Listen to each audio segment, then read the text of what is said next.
Hello, welcome back to another episode of D54. I'm Amit, joined by Doug once again. How you going, Doug? Oh man, I got a cranky toddler, but otherwise I'm pretty great. How are you? Not too bad at all. Just plugging away. But this movie we are reviewing, I'm gonna say it's a long time coming because this was a movie that we were considering doing around the time we did Brahmaram.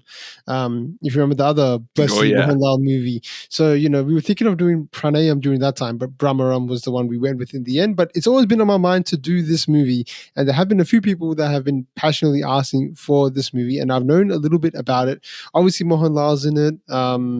It's directed by Blessy. So this actually covers off what? This is your third Blessy movie, Doug. I watched Yes. four. I watched one more, which he did recently. Like he came back to do a movie recently, which was an absolutely fantastic movie. But I guess before we get into the movie itself, man, what are your impressions on Blessy so far? You know what I really appreciate, and I'm glad that we waited, honestly, to do from Brahmaram to this, Yeah. because like seasons in life, I don't think anything happens, as a coincidence, but like I really enjoy that specifically he kind of really delves into a theme of a thing. So it's less more explosive, it's less action, and not to say that anything is explosive or like too action packed or like there might be too much going on or maybe a little bit of caffeinated editing, and none of that is to say that there is too much going on. It's just more to focus on. I love that specifically in these two watches, it's all about the characters and allowing the characters to really carry what the vision of the film is, because it's all extraordinarily well directed, of course, but the Yeah. camera fades into the background and you find yourself just in the eyes of these people, right? In Brahmaram and this one as well. Yeah. And I really appreciate that it is a deep, intense kind of character study and less a let's go on a romp, like that, although we do that here. And I loved that aspect of this movie so much, but largely I'm just here for the fact that it's atmospheric and environmental with a human heart, and it Mhm. just really touched me. Yep, and the other movie that we watched of his was Tanmatra. So Yeah, that. Speaking of focusing on the eyes, and focusing on character the study, character. Yeah, that Tanmatra really did that as well. So I mean, for me, the thing I'm kind of glad we watched his movies over some time because we have done, the other director that we've had a laser focus on was Lijo Host Pilisari, and we saw his movies sort of back to back to back, and then I guess his movies, had a bit more like you could watch them back to back and still feel a sense of okay, you're getting something. sure. Um, I'm not. I don't want to say that that Blessy's movies are not enjoyable, but there is a certain, I guess, darkness to them. If I put it that way, there's a sort of sadness to them. They're beautiful in their own ways, but every one of his movies that I think we've seen has covered a topic which is a kind of pretty heartbreaking. Even this Yeah, movie, which is probably somewhat the lightest in comparison to like Tanmatra, just you can't watch that movie twice. It's hard to see that movie twice because some of the themes captured there. Brahmaram is also this unique take on like revenge, I guess. But the scene at the end is just one that hits you. And his recent movie, Adu Jivitam, is about basically a guy being trapped in the desert and escaping that. mhm. It's hard hitting stuff. It's not really something you can digest that easy. So I Yeah. feel like if you watch them back to back, you would actually be like emotionally distraught. Well, yeah, I'm glad you brought that up though, because there are those people who can do that, and Blessy is Yeah. clearly one of those people. Where, if you look at the movie from like the critical components, right? So how are the shots framed, and how does the lighting work, and how is it like? It's kind of soft, right? Like in each of the movies that you brought up, and I can't speak Yeah. to the more recent one, but like it's a little bit softer, it's a little bit less intrusive. Like the camera is not necessarily as in its face, right? Like LJP movies, the camera was almost like a character, right? Like we're Yeah, following yeah, these it people really around, and was. there's these jerky motions. And here it's very soft, and it's allowing these people to go through what they're going through, and you're just casually observing, and Yeah. it's asking you, daring you to understand how Mhm. this must feel for these people. And I really appreciate that about the way these films are composed, right? Like it is everything that it needs to be so that the actors can do their thing, which is awesome. Correct. No, definitely. We're going to talk about the movie Pranayam, but before we get into the movie Pranayam, I just want to give a quick, guys, if you could bear with me for just 30 seconds to a minute. There's a situation right now in Kerala, in the Wayanad district. There's a landslide which has been hit. I'm trying to promote this, I guess, bring awareness to it as much as I can because it's not something that I think is getting covered too much in the media, and I don't know if it's being covered much outside. But I know our fan base is basically. A lot of people from Kerala and people that have connections to Kerala. So the situation right now is getting pretty bad. A lot of like life has been lost, unfortunately. So it's gotten pretty devastating. I'm just going to share some numbers on here on the screen right now, guys. It's just support numbers. This is all from the government. This is all stuff that you can contact. It's all freely available. All the services are freely available. Missing persons reports, mental health, which is really important during this time, and also there's a little bit I'm sharing about sort of fostering and adoption as well, in case you are considering that, because unfortunately these situations have caused a lot of children to just lose their parents. A lot of orphans now. So it's really tough right now. Like natural disasters are pretty bad overall. But here's just some stuff there. I'm putting it all on the screen. There's an English version. There's a Malayalam version for the fostering stuff as well. If you guys knew anybody that was in trouble or that's been affected, please share this with whoever you can. This is just our way of doing a little bit. So, we can't really do much more than this, but we can just spread the awareness as much as we can. So I'm going to spread it in every video I do for the next coming while. If you guys can update me on the situation in the comments, let me know. Is it getting better? Is it getting worse? I'll help me to keep a gauge and I guess bring up new things to talk about when I promote it on each video. But yeah, it's a tough situation, man. I'm not sure. Is Michigan like going through is Michigan a natural disaster area? I know some parts of America, like California, always has earthquakes and things like that. But we'll occasionally come across some stuff. Probably the only thing that would have hit global news was when there was high levels of lead in the waters in Flint, and that was massively devastating to an entire kind of city and population, and still is not fully worked out yet. But no, like on a natural disaster level, we don't have a lot of those, but occasionally, like we are surrounded by the Great Lakes, so the largest fresh bodies of water, some of the largest, there are a few bigger, but those will just swallow houses whole sometimes, but it's more an isolated thing. So everyone out there in Kerala, and if you're affected and if you're watching and you know somebody affected, just our thoughts go out to you, and we really, really just hope for the best and, help in any way we can, and please help if you can. Definitely. No, that's bad situation. But I guess before we get into this movie, I guess, because we talked about Blessy a little bit, but what were your overall thoughts about this movie, Pranayam? What did you think about it? We only briefly chatted right before we hit record, but I truly believe this movie just ebbed and flowed like the ocean, right? Like the ocean is like things will come into your life. Things will be brought by the ocean. Things will be taken by the ocean. It is constant. It is ever evolving. It is always the same, but new and different. And I really feel like part of the reason that we saw the ocean so much in this movie and so much time was spent around the water was to remind you that it's like these massive cataclysmic shifts are always happening around something that we consider a constant. And underneath those waters, there's a turbulence. And I feel like that's what really was at the heart of this movie, is that tragedy is only ever a moment away. Life stealing or life-giving circumstances are only ever a moment away. And then it's a blink of an eye, where something from your past might collide back into your life, and you might have to deal with it on its terms, and you might have to deal with the ramifications and the windfalls of other people's perspective of how you tried to coalesce and bring things back into your life that you didn't want, that you knew you wanted to be there, but didn't know how they would fit back in. And I was just really taken by the sweep of it, and that orchestral score. Just I felt like you could have watched the whole movie with no dialogue and only that score and just the sound of the ocean, and you'd still get a version of what was happening. And that is an extreme credit to this movie. It was very soft, very sweet.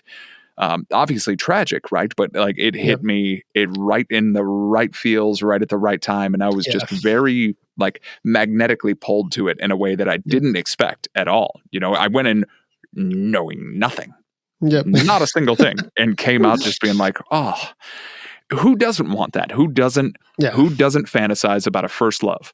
Who doesn't fantasize about making things right? Who doesn't fantasize about an ability to reconcile with your past in a meaningful way, and doing it the way that this movie did it, where you have your cake and eat it too, kind of, even though there's still tragedy inherent to all of that. It was a really beautiful way to do it. And then the fact that Mohanlal is here, but he is so much more subdued. Yes. Compared to our two other main leads, I was like, this is a fantastic way for me to see this actor in a performance where he knows he's not the central character. And how does he handle that? And how does he carry it? Of course, wonderfully. But in no way ever was I like, man, where's Mohanlal? Yep. And that's not to say that I didn't want to see him. It's just that everything else was so engaging that his character was almost secondary to everything else in just the way that he provides an opening, an open door later on to just like, we can all do this together. And that's great. And it's wonderful. But seeing that was really wonderful. And I don't know, man. I cried. Yeah. No, definitely. It was definitely emotional. It's a testament to Mohanlal, because even on I think it was one of our recent videos when we talked about Chota Mumbai, and I think we brought up the term about Mohanlal's movies really being sort of a it's really a sum of all the past with Mohanlal, and he's sort of there as the glue in some ways to sort of make things go, smoothly. And in this movie, it's great to see him in a different role, because it takes like 40 minutes for him to even enter the picture, I think. Yeah, like, he's not there for a long period of time. And I'm like, okay, is Mohanlal in this movie? But when I say that, I'm not like waiting for him to be there, because I was so, like the other movies, I was engaged anyway without him. Like, it was such an enjoyable experience. And it's hard to even put, like, when I was thinking about what are we going to talk about in this movie, the reason why I struggled a little bit was because this movie is it hits you at that level that's more emotional, and it's more like an experience. Even when you sort of mentioned that you could watch this movie with no dialogue, it is that kind of movie that kind of feels like a meditation. You just sit down and you're just sort of going with the flow. You're not really, trying to put the pieces together, trying to figure out what happened in the past. And I like that because while Blessy gives us hints as to what's happened, he never really he doesn't strive to close that picture in the second half. Like, I thought, are they going to keep doing this flashback to show us what actually happened? Where was the disconnect? And, really focus on that. But he said, no, this is about sort of the experience and what's going to happen in the current and the future, rather than sort of, put that whole story together. And I really enjoyed that. That was the moment that actually made me fall in love with it. Is exactly what you just described. When I understood that the second half of the movie wasn't about reconciliation so much as it was about creating a bridge to the future.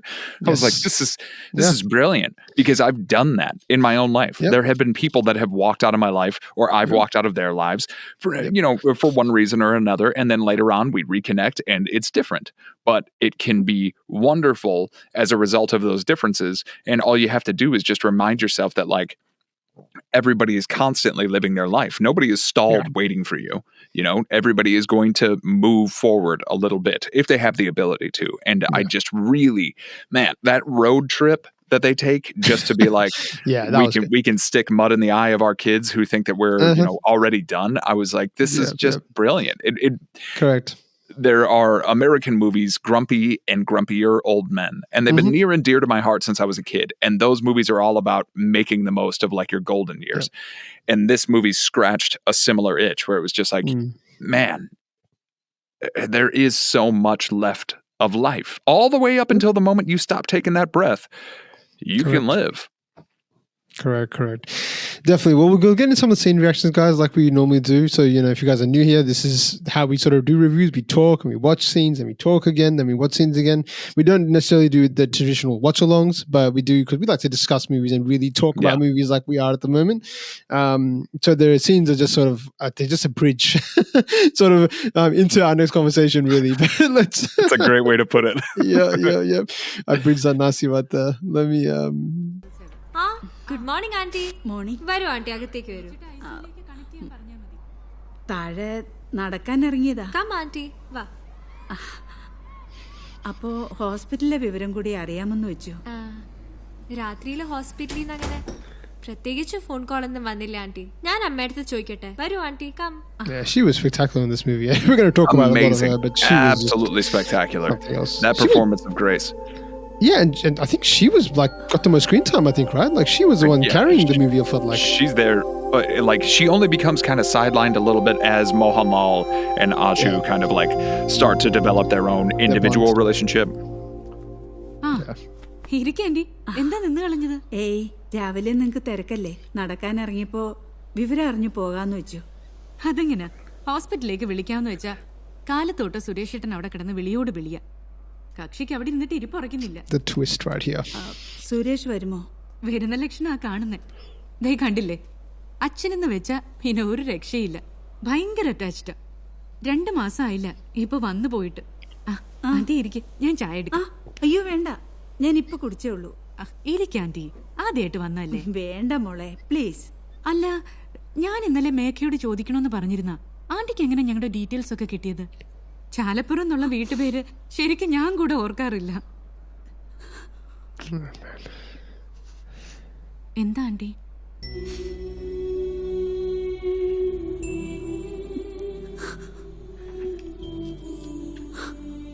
പറയാൻ എനിക്ക് അവകാശമില്ല.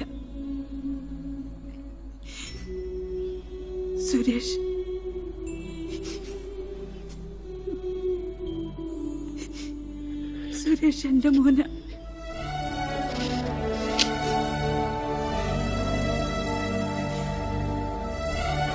And like the subtlety in that performance, you know, this is somebody who for 40 years, I think we're led to believe, has carried the weight of this. വളരെ കൊച്ചിലെ അമ്മ മരിച്ചെന്ന്. It's impressive. അങ്ങനെ അവന് പറയാൻ പറ്റൂ? 2.5 വയസ്സുള്ളപ്പോ. Damn, man. Damn. That's yeah, she was I will just talk about it a little bit more. Like, I mean, all the performances were pretty spectacular in this movie, but I think hers in particular, because of how much weight she had to sort of put on her shoulders for most of the movie, except for, as you said, when the second half, when I guess the two characters come together with Mohanlal's character and the other character, the other, I guess, Matthew was his character's name, right? Matthew. Yes. When they sort of come and sort of start developing their new bond, I guess that was. But I mean, that was you know, when they get more screen time. But otherwise, man, she was just the subtlety, as you said, and the thing that, like, because we've seen it in Blessy movies every now and then, especially around this time period. With that, I think Thematic must have been around this time, but he does sort of amp up the music at times, and you know, he really lets the music tell the story at times. So some people would, I guess, is, if you want to criticize it, call that a little bit melodramatic and letting the music sort of carry forward the emotions. But to contrast that, you just see the performances from the actors, and it's such a contrast in between that. So it's like you're seeing the scene, which is like the music telling you, but like, ooh, you know, emotion. But her performance is so held back. She's not exploding into tears. She's not bending down on it. She's not, you know, she's not falling on her knees and she's not crying. It's just like the subtlety. Like, I've held onto this pain for so long, and I'm just letting a little bit of it out right here, you know. That's all it was. So I just thought it was fantastically directed, fantastically framed, fantastically performed. Such a powerful scene. One of the most pivotal scenes, I think, early on. This one is. Absolutely. I mean, the only scene that I would say is a little bit like, well, it kind of tees us up for this, is when they see each other in the elevator. And he, yes. You know, he catches her face in the mirror, and it does that like swap out where you see the younger version of her, and then, you know, she takes him to the hospital and drops everything, and it is immediately like, here's my card, you don't need to wait for treatments or anything. And it did something really clever right there at the beginning, where like, we know that these characters are fragile, right? So by the time we get to the end and we're watching this character in particular, and then her new husband Matthew's character so particularly, because they both are ailing, that we don't really see what's coming at the end until, like, you know, because I've seen lots of stories and I've watched plenty of tragedies and I've read Shakespeare, like, I had a feeling something like that might happen. Spoilers, if you haven't seen the movie, we'll talk about it a little bit later on. But it does that really clever thing where you're watching these other two people so strongly that you aren't really watching her. You're watching her for her emotions, which she delivers beautifully in these nice, subtle, like, not even fits and starts, but like, of course, understandable ways. Again, this is 40 years we're talking about. That's older than the vast majority of the people watching this channel. I would, you know, I'm willing to wager. Right? Like, that is a long time to be able to hold this stuff in. So I don't blame him at all for letting the music tell the story of what we know is actually happening in the heart. Because a hallmark of aging is knowing how to restrain yourself. You know, a teenager going through something like this would absolutely lose their mind. But here's somebody in another marriage with another child, you know, right upstairs, and you live in the same place. Like, it's rife with all the melodrama where it could become soap opera-matic or soap operatic if it were in any less deft hands. But because it's in these deft hands, it ends up being beautiful and concise. Correct. No, that's beautifully put. I mean, that's really, really well put. It is yeah, he's done a really good job of conveying, and he's like, I mean, we should be used to this now. Like Blessy takes, I guess, tough topics and I guess presents them in a way that's subtle and nuanced and mature. Like this is a time so this movie came out in 2011 where there was still, I mean, there still is in some capacities stigmatism around sort of having an ex-husband, being divorced, Sure. having kids from another marriage, like it's And it's come a long way since interreligious then. marriage, like he Intercaste, added yeah, that in there correct. too. Yeah, intercaste and intercaste into religion marriage, however you want to call it. So there's a few themes he's playing with here, and this. Well, I would say this is if a movie came out like this and explored those themes, maybe they'll be less prevalent now. But just to take us back in 2011, to Kerala 2011 or wherever it was, it's still a theme that wasn't explored that much. So and also. I mean, this covers off a lot of things which aren't covered that much. When you mentioned about the whole falling in love at an older age, or bringing back an old flame from an older age, it's just not explored so much. So that's something that this movie really does well. But in terms of the scene, I mean, there's not too much more in terms of like the other characters. It is basically a 3-person show, but everyone else bought it. Like, I mean, Suresh the son, Everyone, who was also really good. All the neighbors, everyone was really good as well. So I didn't feel like there was really any criticisms at all in terms of the performances, and you kind of have to have that in a movie that's so simple. Like this movie doesn't like cover. It's not a really deep movie in a storyline point of view. It's really telling a simple story here. And we only go to like 6 locations in total. We spend a lot of time in these apartments. We spend a lot of time right by that seashore. In that exact same location, and then even we go and see the same ship that like we see in the flashback, and they go and see it again a little bit later on. Like, if you're going to do a movie like that and it's not going to be, expansive and globetrotting, you're going to have a very engaging story, and it's going to have to grip you. And it did. Yep. Definitely. No, I never felt like this movie. I didn't have any issues with the pacing or anything like that. I felt it flowed, as you said, like it was meant to. Because I don't know, there's something that I think Blessy does it really well. He establishes like the setting and the tone of the movie very early on, so you get very acquainted with it. And I guess watching a few of his movies, I feel very comfortable knowing that what I'm gonna like. I know what to expect in a Blessy movie, especially now. You're gonna go in for some really thought-provoking stuff, a great experience, and something that's gonna tell you like there's gonna be a message and something behind there as well, which isn't gonna be over the top or preachy, which I really like. There's no monologues in this that tell you about old age. Maybe some more Mohanlal's, I guess, philosophical lines that he has because he comes across as that. But I never felt it to be. It was his character, never, and never really preachy. It's just more indicative of like when you get to a certain age, you're going to have broader thoughts. You're going to. It is inevitable. Mm-hmm. Whether or not you can articulate them in the way that he does, but then we also learn why he was a professor, right? So like, of course he's going to be that person. It definitely fits in some way, yeah. But we'll keep going with the scenes, man. That was a good one to start with.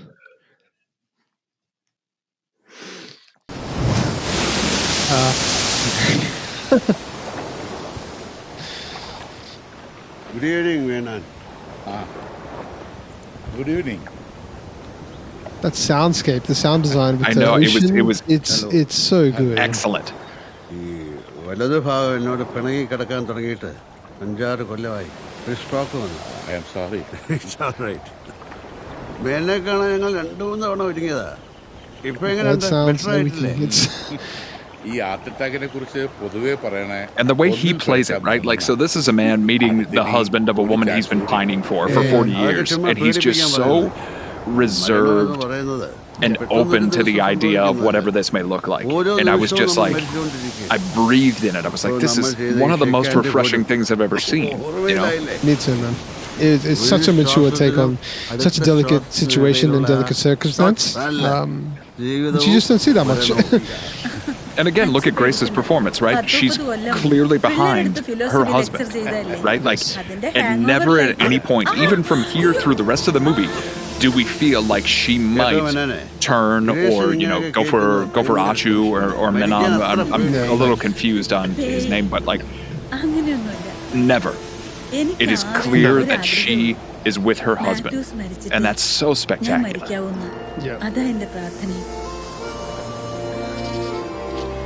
ഞാൻ ആദ്യം പോയാ മാത്യൂസ് തനിച്ചിവിടെ കിടന്ന് കഷ്ടപ്പെടില്ലേ?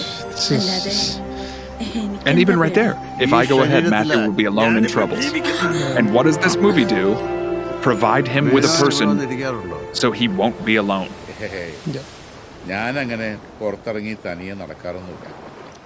മക്കള് സമ്മതിക്കില്ല എന്ന് വേണേ പറയാം. പിന്നെ ടി വിയിലും റേഡിയോയിലൊക്കെ എന്തെങ്കിലുമൊക്കെ മാച്ച് കാണുമല്ലോ എപ്പോഴും. ശരിയാ, ആരവങ്ങൾക്കിടയിൽ നിൽക്കാനാ എപ്പോഴും കളിക്കാൻ ആഗ്രഹിക്കുന്നു. അത് ശരിയാ. ഗോളടിച്ച് വിജയത്തിന്റെ ലഹരിയിൽ നിൽക്കുന്നവന് ആ കൂകലും ബഹളമൊക്കെ ഒരാവേശ. പരാജയപ്പെട്ടവൻ That gentle zoom. ബഹളങ്ങളിലും തനിച്ച. And that stuff, like that right there. The loser is alone even in the crowd. മറഡോണയുടെ തലയും താഴ്ത്തിയിട്ടുള്ള ആ സ്റ്റേഡിയത്തിലൂടെയുള്ള നടപ്പ് really touching. Look at the way that ship is framed. Yeah. Like, Beautiful. അങ്ങനെ തനിച്ചാണെന്നുള്ള വിഷമമൊന്നും എനിക്കില്ല. അങ്ങനെ ഒരു വിചാരം ഉണ്ടായിരുന്നെങ്കിൽ ഇത്രയും നാളും ജീവിക്കാൻ പറ്റില്ലായിരുന്നല്ലോ. സന്തോഷിക്കാനും വിഷമിക്കാനൊന്നും എനിക്ക് പ്രത്യേകിച്ച് കാരണമൊന്നും വേണ്ട. മഴക്കായി ആകാശത്ത് മേഘം ഉരുണ്ടു കൂടുന്നത് കാണുന്നവർ ഒരുതരം. This is the violin you were talking about, right? Yeah. എന്നാ മഴ കാണുന്നതും നനയുന്നതൊക്കെ ഭയങ്കര ഇഷ്ടമാണ്. അത് ഞങ്ങൾ അങ്ങനെ പണ്ട് മഴ പെയ്താണ്ട അപ്പൊ ബൈക്ക് എടുത്ത് ഞങ്ങൾ ചാടും. പടപടാ ശബ്ദം വെച്ച് സ്ലോ സ്പീഡിൽ ബുള്ളറ്റിൽ മഴയത്ത് അങ്ങനെ കറങ്ങുന്നത്. and this entire, like, the thesis statement of this speech is literally just three people understanding that they have reached an age in life where the things that matter most are the slow, beautiful, achievable moments, right? Like, I was so taken with this. This could have been the whole movie. They could have done all the exposition. I know you don't love exposition. They could have done all exposition just sitting here. It worked in this movie. It seriously did. And I would have been 2 hours of this I could have watched. Definitely. I think I've actually cut the scene into two because it is a longer one, because I do want to see that next one as well, where they actually go to the bridge. Yeah. But I did want to just take a quick break just for, for copyright / the flow of this episode kind of purposes. Like I don't want it to become too, No worries. sceney. But no. I mean, yeah, there's so much this is probably one of my favorite locations. And yeah, you are right. I'm somebody that does not like exposition. But again, it's a credit to Blessy and how he sets up this movie. Like, I know what I'm coming to expect. Like, this is not going to be a movie that's going to be driven on its story. Like, it's going to be a movie that's going to be driven on its experience. So to see three people at the late stages of their life, the second turn or something, I think he mentioned. The second chance in life. Yeah, the second chance in life, or whatever words they use to sort of describe that. It's just nice to sort of see these three people talking, engaging. As you said, the multiple different camera angles, which is used to sort of, like the intimacy, and then you show the crowd, like you show all three of them together. Then you see the backdrop of the beautiful ship coming through, the sound of the waves. I could watch this for hours too, because it's just beautiful. Like, it was just such a nice experience. I don't even care what they're saying. Like, really, when it gets to that point, you can tell these three people are just establishing like a new friendship, a new bond, which is peculiar in so many ways, because it's like, wait, this is not meant to happen, but yet it is happening, and it's happening in the right way, which is just beautiful to see. It's a testament to all the actors. There's so many subtleties in this movie, as we just mentioned. If you actually have to edit this movie and actually, frame it like he's done, there's a lot of effort that goes into this, but he makes it look so easy. Yeah, how he does it. and carrying, and like everything that happens in that scene is essentially just three people immediately understanding that they all matter to one another. Yeah. To what degree is all they need to suss out later on. Yep. That's it. Like, Mohanlal immediately becomes ingratiated to Menon, Ashu, and vice versa. Like, you see those eyes where he's just kind of stepping off to the side and he's like, oh, I like this guy. And there's that other scene where he's like, I admit I'm jealous. She's great. She's wonderful. And they never quarrel. There's never anything, and again, there's younger versions of these characters, there would be an issue, right? There's that one speech where he's talking to Grace on his own, where he's like, and we tried to come back, and by that time you had been remarried. If there had been a confrontation at that time, and that's when he, betrays that his anger died then.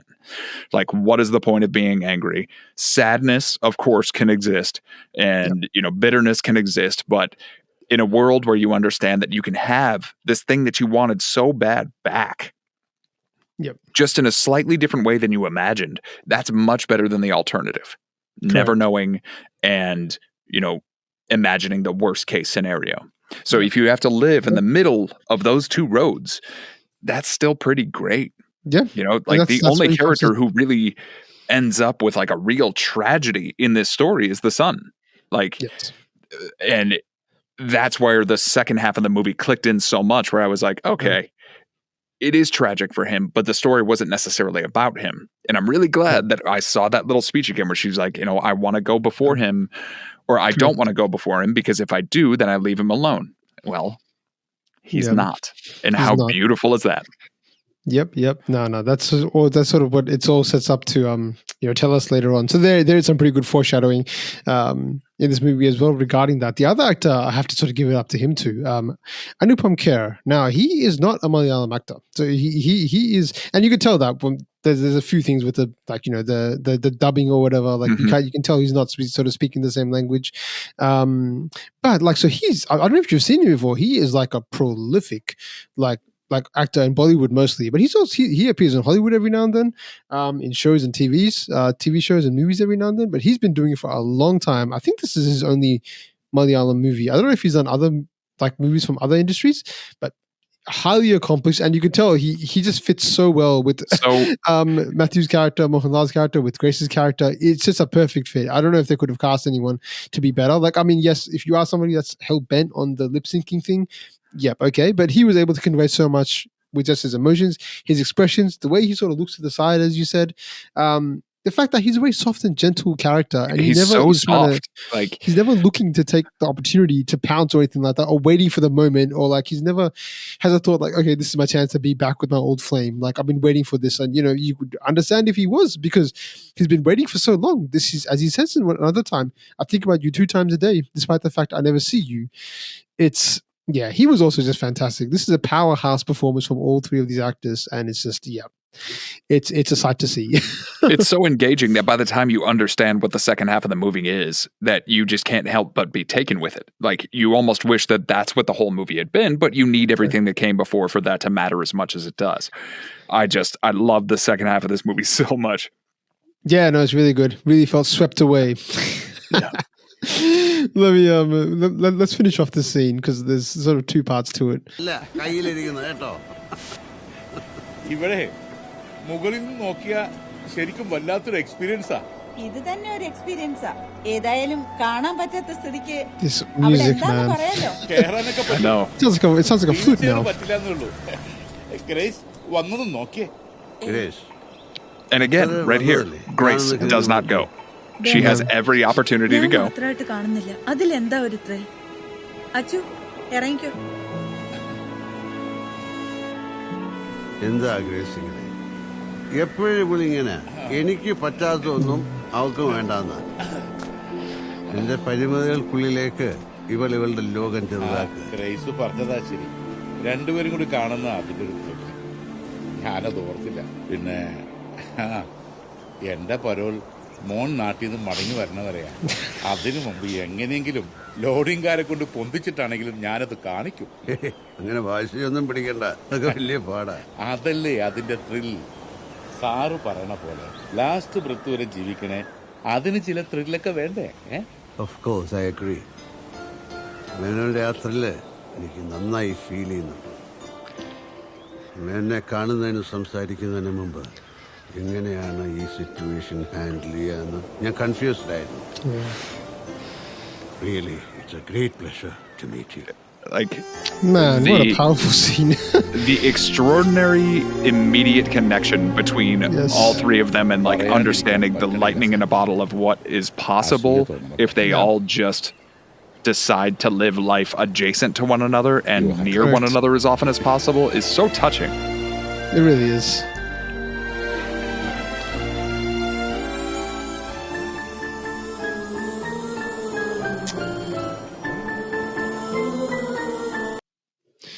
It's just beautiful, man. It's it's so fascinating to me, because it's there's this thing about time and place. When this happened, I'm just thinking while watching the scene back, if they had met earlier in life, despite the fact they had the strong connection, you wouldn't see this play out like this. It's almost in somewhat like fate or destiny, like they had to meet under these circumstances. Yeah, it takes a at this stroke time. and a heart attack and Yep. 40 years and, estranged children. Like, it takes all of these combining factors to be able to get to a place where you understand, like, all right, here we are. And, I don't want to get too far ahead of whatever scenes we have queued up, but like, the fact that the kids start to bristle against it and are like, what are you doing? Everybody stop this. Like, and they say as much as they can, but quickly, younger minds aren't going to be able to understand. Correct. And it really is that thing. Like, me watching this when I was 20 years old probably would be like, what the hell is going on here? But me watching this as a 37-year-old, I'm like, I get all of this. I totally understand their perspectives, and I totally understand why they're doing what they're doing.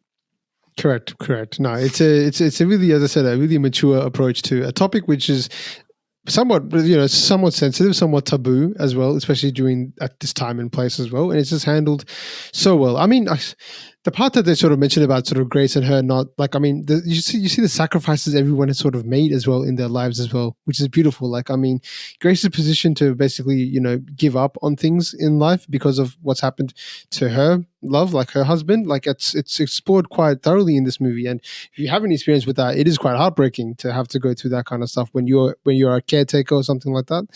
It's difficult. But I guess Mohanlal's performance as well, because he's the one that probably is playing the most physically challenging role. Because Mohanlal he's not super old, but he's playing a very old character in this movie, and he's playing a disabled character. I personally have not had too much experience with like people in the same physical circumstance as he is. Have you got any experience? So I actually have two. So I took a lot of care of my Nana, my grandmother, when I was like 16, 17 years old. I would spend the summers with her at her house, my aunt's house. That's where she was living at the time. But I took her to her appointments, and she was wheelchair bound, and I would help her go to the bathroom, and I would help her shower, and I would help her do all of these things. So that's part of the reason I was immediately endeared to this. But also, one of my best friends, 7 years ago, tragically in a motorcycle accident, lost the use of his legs. So accessibility and being able to do things is a huge part of his life. Like, where can I go and where am I immediately accepted? So this scene in particular, where he was like, I really want you to see this, and the idea of getting there is thrill enough, but then later on getting the payoff of those people actually pushing him up. Yes. I went to go see a movie in a theater with this friend recently, and it was Twisters. I told you that I went to go see that. He and I both loved the movie when we were kids, and we were talking recently, and then he told me he hadn't been in a movie theater in about 8 years because there was the accident, his recovery, and COVID, and all of that stuff. And then he just got to a point where he was like, maybe it's not for me. And we went to go see a movie recently, and like the just complete and utter awe on his face of like, that I can do this and like do it. And I'm immediately ingratiated in it. And it's not like special concessions are made for me. And I feel like that's the energy that Achu Menon puts on here, where he's like, I just believe you can. And then if something proves out that you can't, we'll find a way around it. Right. Like that matters so much to me now as a friend of somebody who is disabled in that way. And that was why, the second half of this movie tickled me so much. Yeah. In addition to everything else that's wonderful about it, but like that care and consideration and immediate understanding of like, no, we're not going to be like, hey, wheelchair here. Like, no, you can do it. And then when you need help, I'll help.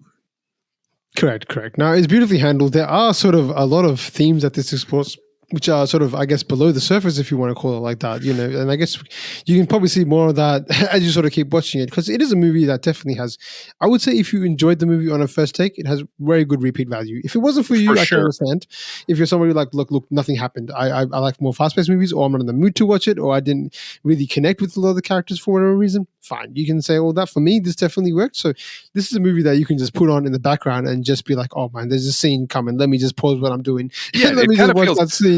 Almost like Titanic in that way, where like regardless of your feelings of that movie, you have to admit that it's beautifully made. It's made by James Cameron. Like, it's amazing. person knows what he did. Like, beautifully made. The music is absolutely wonderful, and the performers are doing their absolute best. And you could tune into individual scenes if you weren't watching the full movie, and just know that one is going to knock it out of the park, right? Like, nobody is going to turn off the TV when the band is playing on Titanic, and they're it's been an honor and a privilege playing with you, gentlemen.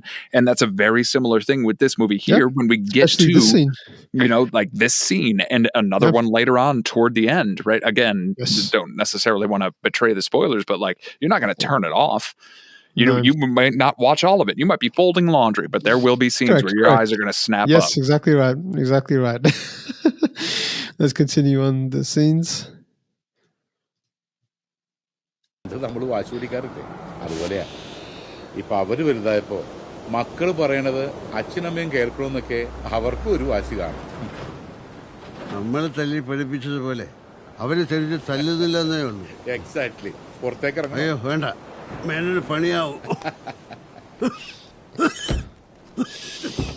See, right there, like I was talking about, he grabbed his hand, like, you want out? Like, അവൾ ആകെ കലിതുള്ളിൽ ഫ്ലാറ്റിൽ എല്ലാരും അറിഞ്ഞ് ആകെ നാണക്കേടായിന്ന്. മറ്റുള്ളവരുടെ സ്വകാര്യതയിലാണല്ലോ പബ്ലിക്കിന്റെ കണ്ണ്. ഫഗറ്റ് ഇങ്ങനെ മൂടൗട്ടായിട്ടിരിക്കാൻ വേണ്ടിയിട്ടാണോ നമ്മളിറങ്ങി പുറപ്പെട്ടത്? ഡ്രൈവർ സാറേ, ഒരു പാട്ടിടണോ? I love this. This is hilarious. ഞങ്ങള് പഴനിക്ക് പോകാൻ അല്ല സാർ, ഈ പ്രായത്തിലുള്ളവരൊക്കെ ഈ പ്രായത്തിൽ എന്താ അല്ലേ മേനൻ സാറേ? അടിപൊളി ഒരു ഫാസ്റ്റ് നമ്പർ ഉണ്ടോ?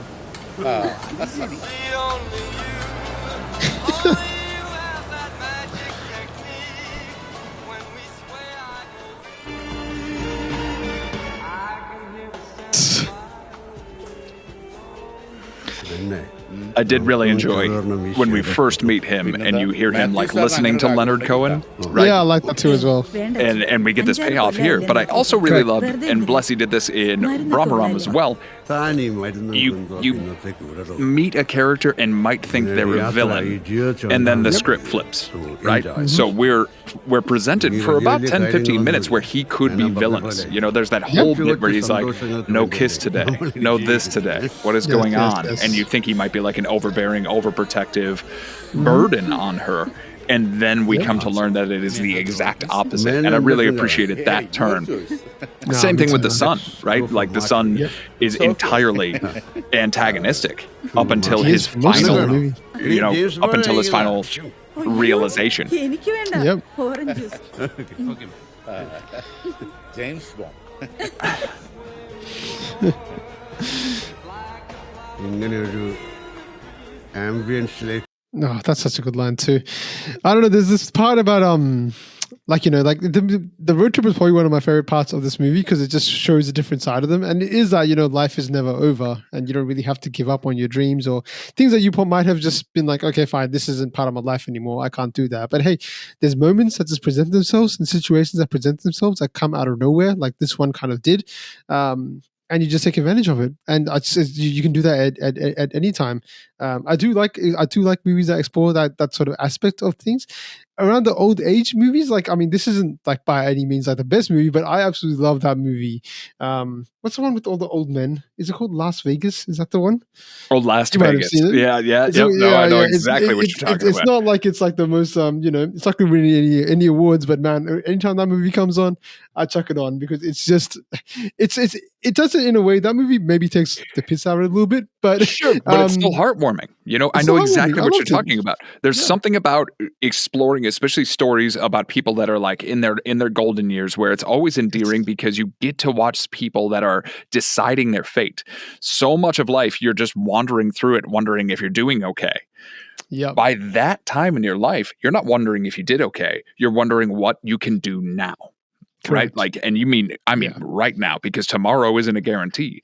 And there is something so unbelievably engaging. And to your credit, like, Las Vegas, Grumpy Old Men, any of these movies where we're dealing with characters in their golden age that have the ability to reconcile or have the ability to go on an adventure. There's a Bucket List as another one, right? With Jack Nicholson and Morgan Freeman.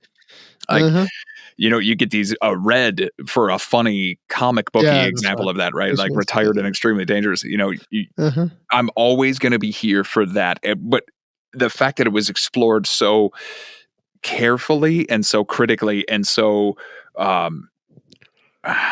resolutely between all three of these characters is what really made it stick. Because the difference between a Las Vegas and this is that we're all doing the same thing. All of those things can exist at the same time, but here the stakes are so much higher with these characters deciding what they're going to do with their lives, and they draw that line in the sand pretty quick. It's just for everybody else in the audience to decide whether or not they're on board with it as well. And you and I obviously are, right? But we're still left with the kids' perspectives, which become resolute by the end of the movie, and it all, works out in the wash. And that final scene with just walking away from the graveyard is such a nice, poignant reminder that, like, It really is. you take your time, you get what you get when you get it, and when you have the wherewithal to understand that things might be circling the drain, go for it. Very true, very true. And you did talk a little bit about the Blessy technique of sort of the bait and switch, if you want to call it, or like, getting us hooked to think, oh, is this guy actually a villain? Because even the way they present Matthews at the start, it's a little bit like, I can't really put my finger on who you are at the moment. Like, this is a situation that should make you angry, and just some of the way they framed it, it's like, is he thinking? You can't really tell at that point. Is he thinking in his mind, how's he going to stop this from happening, or how's he going to, how's he going to deal with this? But at the end of the day, you see, as the scenes progress, it is confronting to have that sort of told to you, like, oh, my old flame is back, and like, okay, it's now up to him. Yeah, how is he going to react to it? And the same way we talked about age a lot in this movie, but we see the son's reaction to finding out about his mother, and it is not pleasant, and is kind of realistic too. Like, hey, he had a hard time due to this woman, a really hard time, and she's ruined his childhood basically. He refers to her as a monster multiple times. As a monster, yeah, exactly. Yep, he says that straight to her face. So it does deal with some themes there as well. Like, it deals with some. There's another theme with, I think it's Grace's and Matthew's daughter, who is basically, and her husband saying that, people are talking badly about you. You're going around with two men at your age. Like, what are you doing? What was the name that they called her? Like, it must be a cautionary tale. I think it's like Panchali. I couldn't find a translation for that, but anyone in the comment section, let us know exactly what that meant to mean. But I'm assuming it's meant to mean a derogatory term. Definitely for derogatory. that goes around with multiple men or something like that, and it's just such a because we're in the world of the three characters. It hurts when they say that, because I'm like, oh my god, why are you saying that? I flinched. I was like, how dare you? Yeah, because and especially but you have to remember, we always talk about, like, culturally in the time, in the location, in the very specific small setting, right? Because this is like an apartment complex. Like, I can get it, and the movie is doing enough to tell me that it is a problem, right? Like, but me, if I were there, but again, we dig into stories so much that we can't help but be empathetic.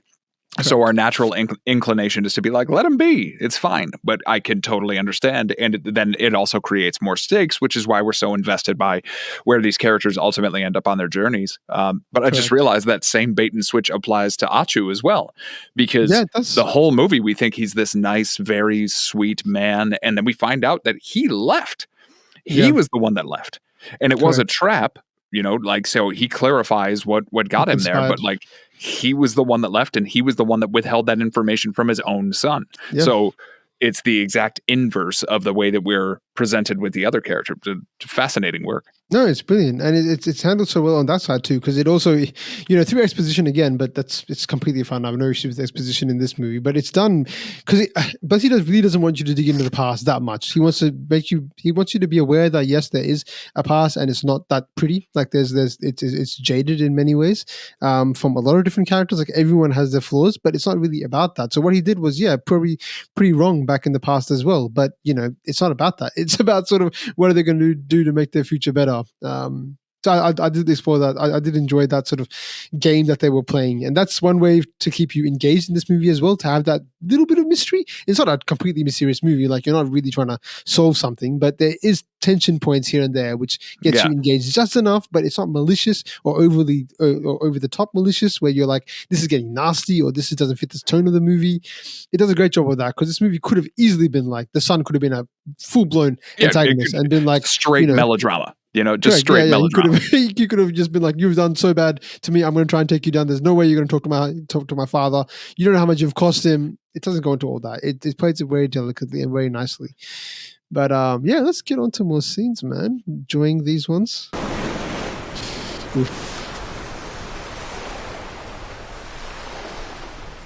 സ്വപ്നങ്ങളെക്കാൾ മനോഹരമാണ് ജീവിതം. ജീവിക്കാൻ അറിയാമെങ്കിൽ എന്നെ നിങ്ങളെ കണ്ടില്ലായിരുന്നെങ്കിൽ ഈ moment ഈ ലൈഫിൽ ഞാൻ കൊണ്ടാകും. And this is what I'm saying, right? Like, You are the young man. people No, sir. don't say these types of things, even though they feel them. You are mad. Everyone feels Right. something like this. If you want lower, I will do it. And you rip away the veneer of who cares about what, and you just end up in a certain circumstance where you can say precisely what is in your heart. That is essentially tantamount to "I love you."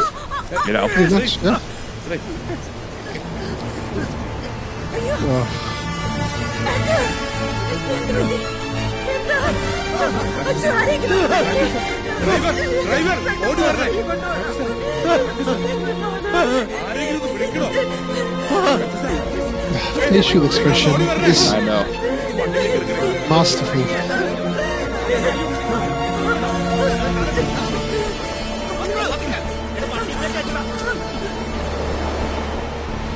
And then the chair alone. Yeah, alone. Beautiful, just for that 2 seconds.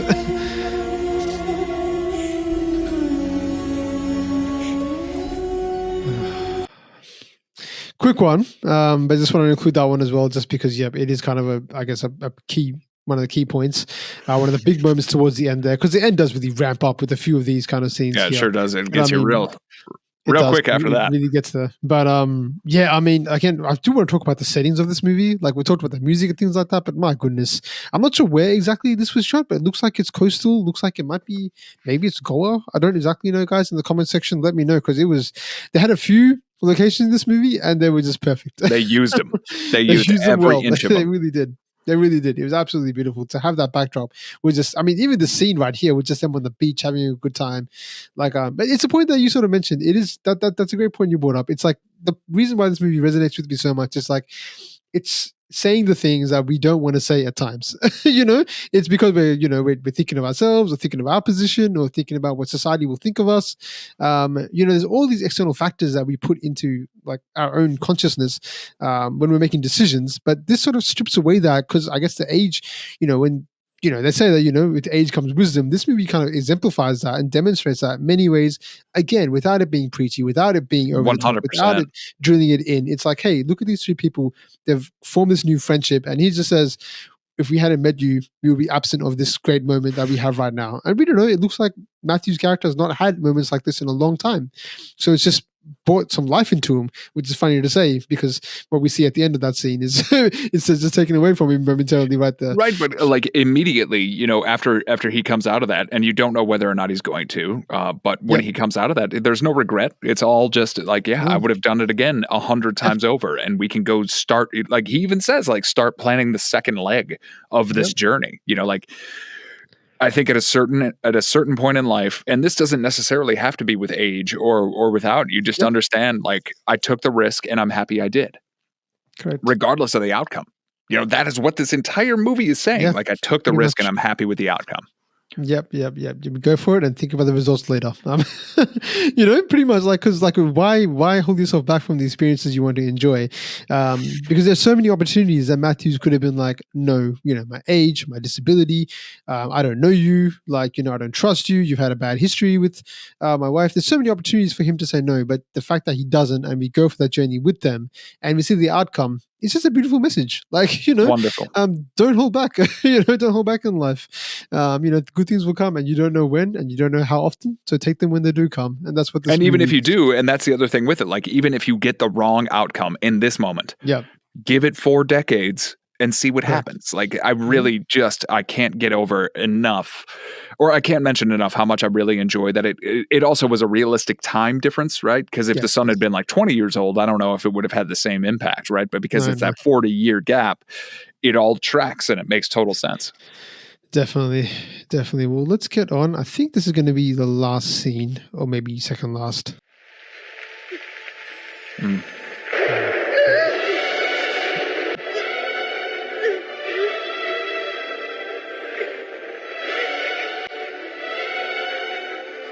Just that moment, like, it's how many years in the waiting?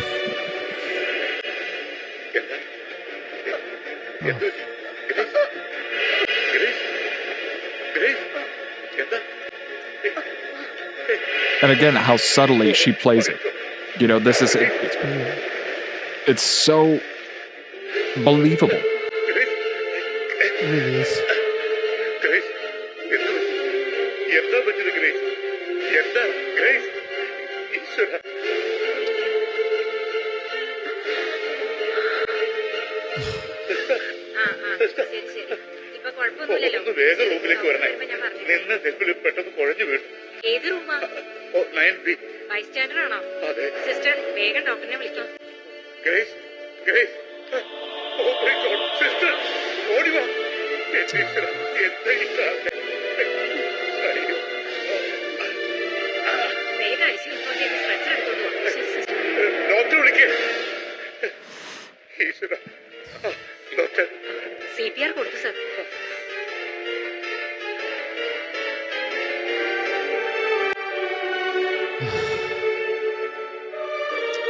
The scene that we didn't see there, the way that you have it cut, when Mohanlal is like rubbing Achu's head, and then we only get through exposition that he already knows, and he has that moment where he says, you know, like, I don't want to see her lifeless body. Her smile lives in my heart.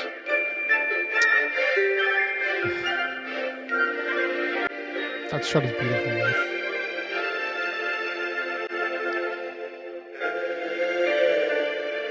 And again, the fact that it lingers on him and not Achu and not the son, like, it's just such a really, really smart way to convey that, like, a whole other life happened without showing you that whole other life.